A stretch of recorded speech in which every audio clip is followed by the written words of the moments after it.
Scanning for audio.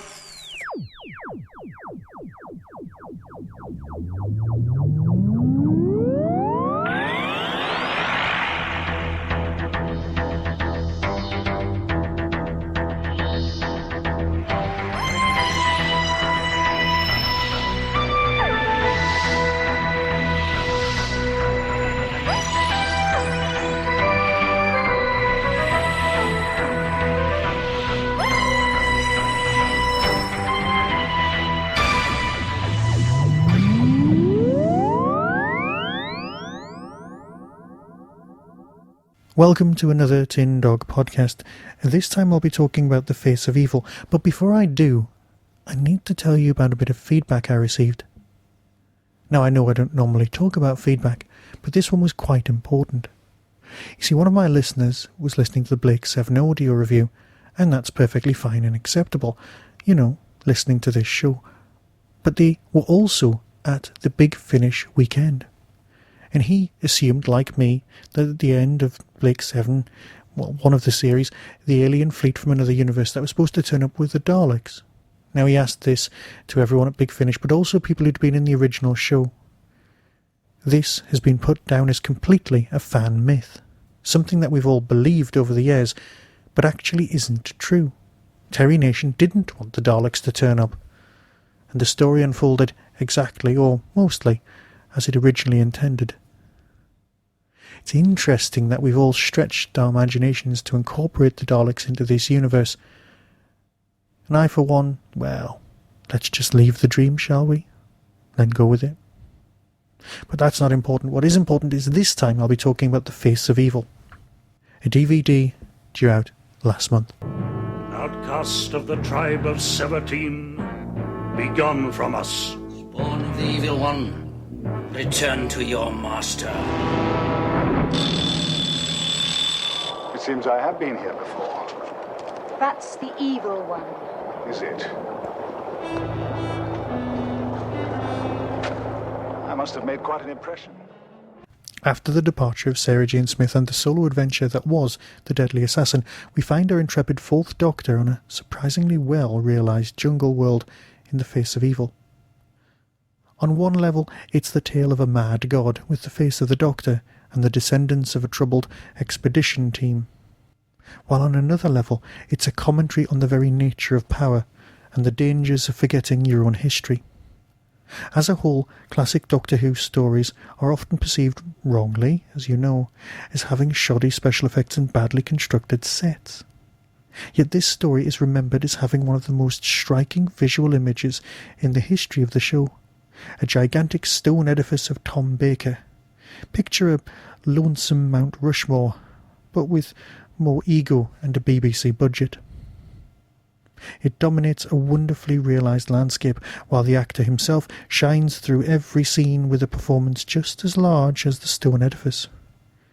This story marks the arrival of Leela, not the one-eyed mutant from Futurama, but the magnificently played warrior woman from the tribe of the Sevateem.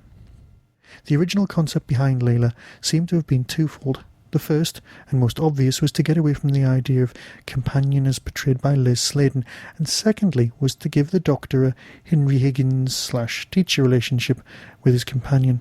This was never truly realised on screen, but has begun to be mined to much a greater extent in the latest Big Finish releases. Here we see the genesis of Leela and her animalistic nature, in the raw. We also see one of Tom's greatest moments concerning a jelly baby and the myths surrounding those much maligned sweets. It has been well documented that, at the time, the relationship between Baker and Jameson was not the smoothest, and often produced sparks in the rehearsal rooms. However, this friction that gives an edge to the on-screen chemistry that's just not seen in the remainder of Baker's tenure in the role. Fans often ask, at what point did the Fourth Doctor repair the computer that was to become Xoanon? But such things should not trouble us too much. Never mind the continuity, feel the myth. So take a trip through Tom Baker's nose, and beware the god who eats babies, for this story is a ride worth taking. Extras. It's the usual crop of info text and PDFs accompanying a Baker-free commentary. Louise Jameson, Leslie Schofield, Michael Ellis, Harry H. Fielder. From in front of the camera, Philip Hinchcliffe, and cameraman rated by the ever-present Toby Haydock. A making of feature called Into the Wild, which covers all aspects of the making, and covers tiny things like the casting of the child's voice. Also, the subsequent rescuing of the head by the god that is Matt Irvine. Deleted scenes and the Fourth Doctor's time in the press are examined by Wendy Padbury in another instalment of Tomorrow's Times. Doctor Who Stories, Louise Jameson, is a new addition to the line of extras and gives a fascinatingly candid view into the part of the companion plays on a show like Doctor Who, as well as showing us the most politically incorrect images you've ever seen on a To Entertain DVD extra. There's an extract from Swap Shop and the Denny's Fisher Toys advert. All in all, more than a decent collection from a single disc release.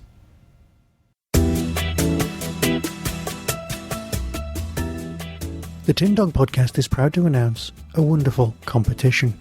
You can win a signed copy of the book Sharda, signed by Gareth Roberts. The prize has been marvellously provided by those really, really nice people at forbiddenplanet.com. For a direct link, check the main Tin Dog Podcast page. To win this prize, all you have to do is answer this very, very simple question and email me the answer. Name another Doctor Who story written by Douglas Adams. Send your answer and your address so I can post the book to you to tin-dog@hotmail.co.uk. Clearly marked Sharda competition. Good luck and thanks for entering. You've still got some time to enter because the competition won't be drawn until the 1st of May.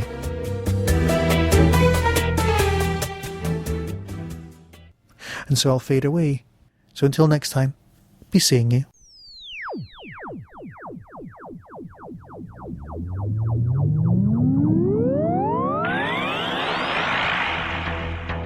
You have been listening to the Tin Dog Podcast.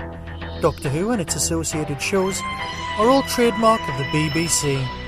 No infringement is intended.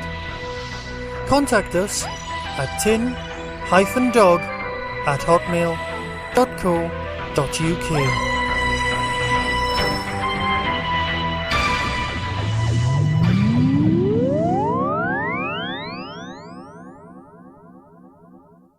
The National Trust says British children are losing touch with nature at a dramatic rate.